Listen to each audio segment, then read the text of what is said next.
One of the gifts that I like to make for some of my minister and priest friends are liturgical stoles. And today I'm going to be working on one for Pentecost, so I thought I would share the process with you. They're very, very easy to make. So let's get started. Okay, so I'm going to start by making 2 strips. For the first one, I'm going to use this piece of fabric collage, which I prepared for another tutorial. You can find this on my YouTube channel if you'd like to learn to make fabric collage, or also on my website under the tutorials menu. So in this case, I have enough fabric for 1 long strip. You can make your stoles any width that you really like, and any length also. The size that I like to work with is about 4 inches wide and 50 inches long. This pretty much depends also on the height of the person. For some tall people, you probably want to make them a little bit longer. But this is kind of the standard that I use, 4 inches wide by 50 inches long. So in this case, with this piece, I do have enough. I think I'm going to cut this in 4 sections to get 4.5 inch sections, and then I will join them with just a zigzag stitch using the red thread until I can get my 50-inch long piece. So that's for the 1 strip. For the second strip, I have some leftover blocks from some other projects, and I have a whole bunch of little squares also. So I think I will make a whole bunch of whatever I have left to use up in blocks like this one. This one measures 4.5 inches wide. And so I will make several blocks with these leftover fabrics. And then I also have strips of red fabric left over. So in these cases, I'll probably just make some blocks made out of strips, like maybe 3 strips. And I will place them, some of them I will be placing horizontally, and others I will be placing vertically. Enough until I can complete my 50-inch strip.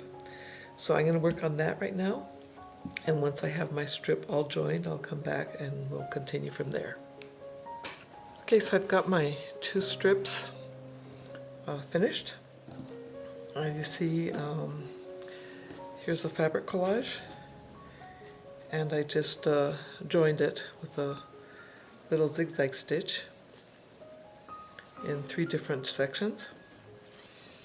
It turned out a little bit longer than I expected, 52 inches, but that's fine. I mean, these are just average measurements, and as I said initially, you can change that. You can make them longer, shorter, wider, any way you like. And then in this one, I have joined some blocks with strips, and in some cases even I was able to salvage little strips of the fabric collage and put them in there. Okay, some odd little pieces put together, like there and here. So pretty much anything you like, you can join, and it doesn't matter if it's wonky. I mean, you'll see that in the end it all looks pretty good together. So the next step on this is I decided that I would like to do a little applique design, and I decided on this dove and flame design. And so then I had to decide, is this going to be on the right side, on the left side? I decided I'm going to put it on the left side. I think I'm going to have the fabric collage on the right, and then the pieced strip on the left. And so I calculate not too low, not too high, and so I've decided to put it about 20 inches down. So center it about right there. Okay. So that will be the next step. And in your project, I mean, you can really decide anywhere you like if you want to put in a design. I mean, it could be down low too. Pretty much anywhere you decide is fine.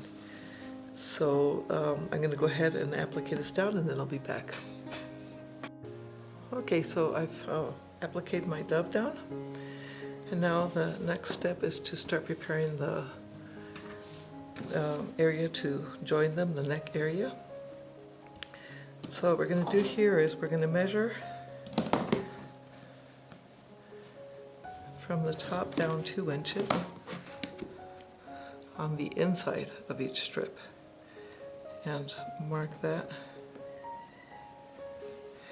And then from the corner, we'll draw a line, and this is your cutting line.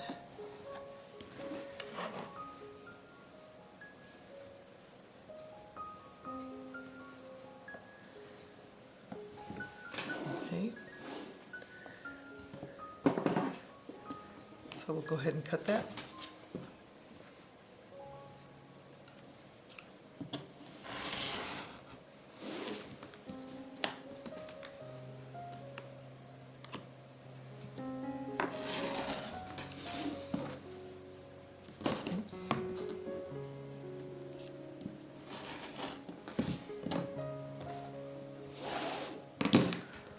Okay, now we're going to join these 2 sections like this. So we will join them right sides together and use a 1/4 inch seam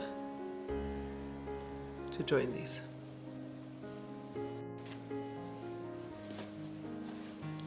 Okay, so we've sewn this together.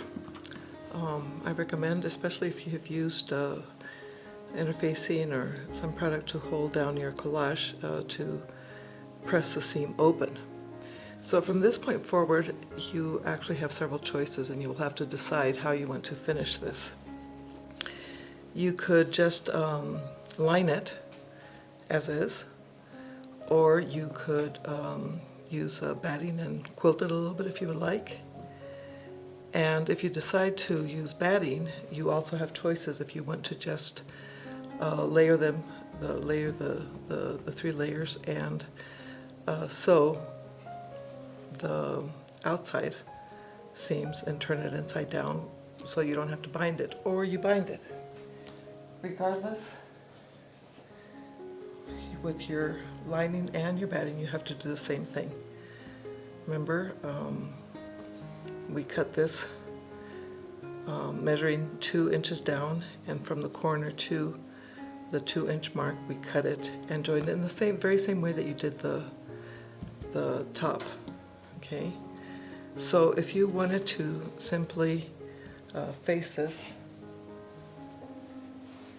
we do the same thing with the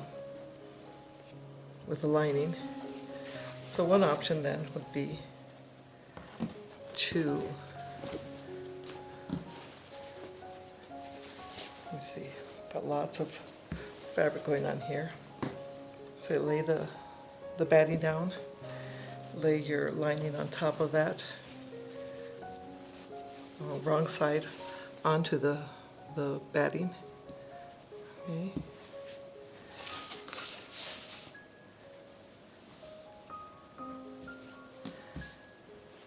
Just doing an and as you can see, I've cut the batting a little bit larger, not very much, but just, you will have to trim this afterwards. And then you put the stole itself on top. Okay, so the option here then is to sew on the outside with a 1/4 inch seam and leave a place big enough for you to be able to turn this inside out somewhere along either the outside or the inside seam. So you would go around the whole perimeter and do that. Once you're finished, you trim the batting and the lining fabric, turn it inside out, and then I would recommend that you do a little top stitching on the outside just to hold the 3 layers in place. So that's one option. The other option, which is actually what I am going to do, is to use to bind it. Okay, so here the same thing. I'm going to spray baste the 3 layers down. Okay, so in that case, this is the way this would work, right? I mean, the same way that you would do any quilt.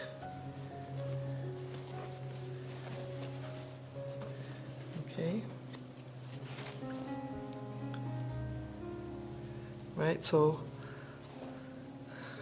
I'm going to spray base this, and then I am going to go ahead and bind it. And I'm going to use a narrow binding so that it doesn't, you don't cover too much of the fabric. Okay? So that's what I'm choosing to do. And regardless of which method you choose, what I'd also recommend is that you add a label. And where I like to place a label kind of in the breast area. So it's just about like in this area. So that if the stole for any reason flies open, you won't see the label because it would be up higher. And at this point, it wouldn't open up. So that's my recommendation. So I'm going to go ahead and finish spray basting this and binding it. And I will come back to show you the final stole.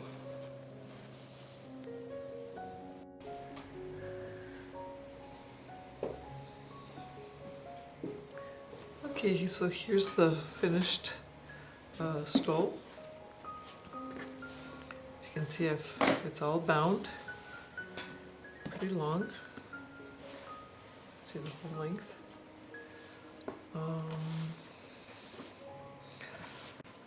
Right under the dove is the label. And then the only other thing that I like to do in finishing my stoles is I like to add just a little cross on the back of the stole. So this is the way it lays. Let me look at it. This is the way it would lay. Sorry. Here we go. The neck area. And then it lays flat down. Okay. So and there's the back side with the cross. So I hope you give it a try. This one's ready to be gifted and onto a new project. I hope this tutorial has been interesting for you. Thank you for watching.